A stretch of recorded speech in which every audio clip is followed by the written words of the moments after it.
ಸಿಂಹರಾಶಿ ನೆಂಟರಿಷ್ಟರ ಮಧ್ಯದಲ್ಲಿ ಸ್ವಲ್ಪ ಮಟ್ಟಿಗೆ ಅಂತರವನ್ನು ಕಾಯ್ದುಕೊಂಡ್ರೆ ಅಪಮಾನ ತಪ್ಪುತ್ತೆ. ನೀವಾಗಿಯೇ ಎಲ್ಲರನ್ನೂ ಕೂಡ ಹಚ್ಚಿಕೊಂಡು ಹೋದಾಗ ಆಡುವಂತಹ ಮಾತಿನ ಭರ ನಿಮಗೆ ಅವಮಾನಕ್ಕೆ ದಾರಿಯನ್ನು ಮಾಡಿಕೊಡಬಹುದು.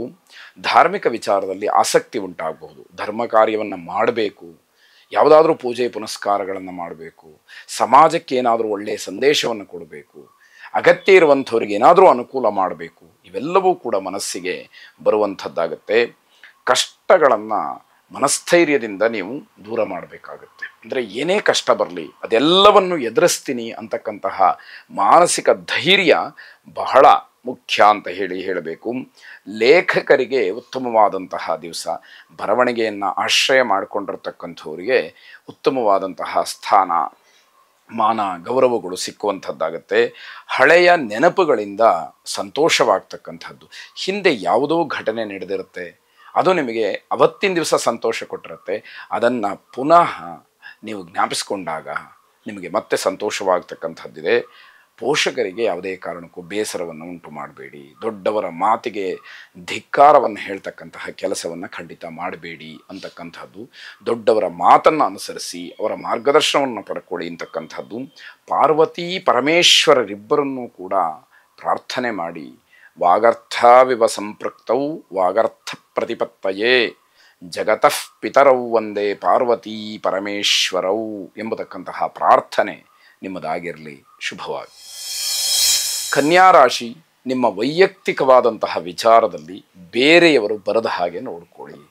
ಯಾರೋ ಬಂದು ನಿಮಗೆ ತಿಳುವಳಿಕೆಯನ್ನು ಹೇಳ್ತಕ್ಕಂತಹ ಕೆಲಸಗಳ ಆಗೋದು ಬೇಡ. ನಿಮ್ಮಷ್ಟಕ್ಕೆ ನೀವು ನಿಮ್ಮ ತಪ್ಪು ಸರಿಗಳನ್ನು ನೋಡಿಕೊಂಡು ಮುಂದುವರಿತಕ್ಕಂಥದ್ದು ಒಳ್ಳೆಯದಾಗುತ್ತೆ. ಸಣ್ಣ ಪುಟ್ಟ ವಿಚಾರಗಳಿಗೆ ಜಗಳವನ್ನು ಮಾಡ್ಕೊಳ್ತೀರಿ, ಖಂಡಿತವಾಗಿ ಅದು ಬೇಡ. ಅದರಿಂದ ಏನೂ ಸಾಧನೆಯನ್ನು ಮಾಡಲಿಕ್ಕೆ ಸಾಧ್ಯ ಆಗೋದಿಲ್ಲ.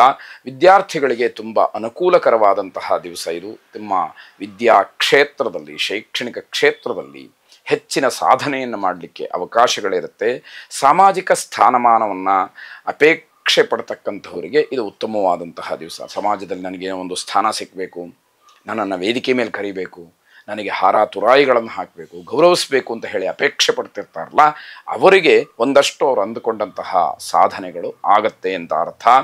ಕೆಲಸದಿಂದ ಆಯಾಸ, ಬೇಸರ, ಆಲಸ್ಯ ಎಲ್ಲವೂ ಕೂಡ ಆಗುವಂಥದ್ದಿದೆ.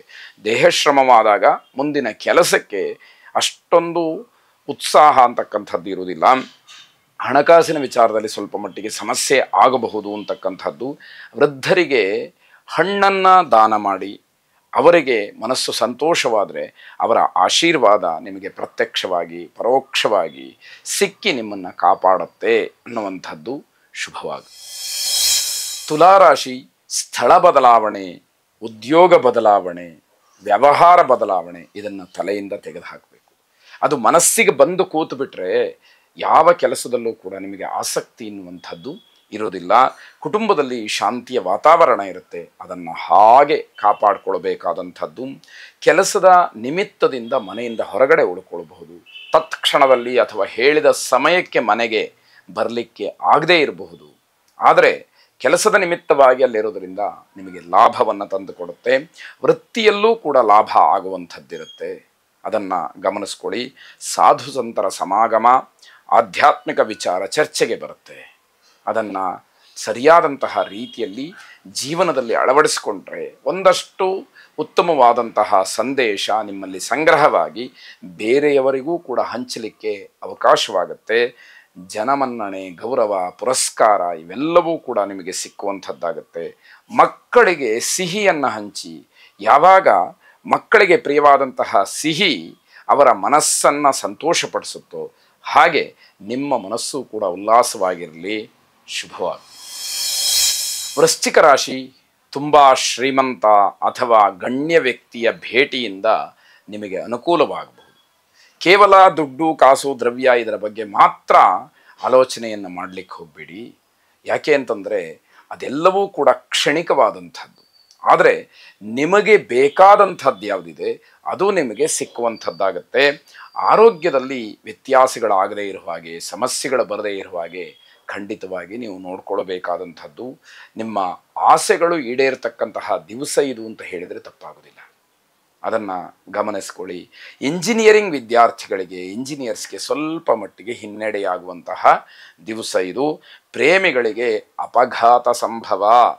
ಮನೆಯಲ್ಲಿ ಹೇಳದೆ ಅಥವಾ ಸುಳ್ಳನ್ನು ಹೇಳಿ ಎಲ್ಲಾದರೂ ನೀವು ಪ್ರಯಾಣಕ್ಕೆ ಹೋಗಿದ್ದರೆ, ದೂರಗಳಿಗೆ ದೂರದ ಸ್ಥಳಗಳಿಗೆ ಹೋಗ್ತಾ ಇದ್ದರೆ ನಿಮಗೆ ಪ್ರಯಾಣದಲ್ಲಿ ತೊಂದರೆಯಾಗುತ್ತೆ, ಅಪಘಾತ ಆಗುವಂತಹ ಸೂಚನೆ ಇದೆ. ಇದು ಹೆದರಿಕೆ ಅಂತಲ್ಲ, ನೀವು ಎಚ್ಚರಿಕೆಯನ್ನು ಹೊಂದಿರಬೇಕು ಅನ್ನುವಂಥದ್ದಷ್ಟೇ. ಮನೆಯವರಿಗೆ ವಿಧೇಯರಾಗಿ ವರ್ತಿಸಿ.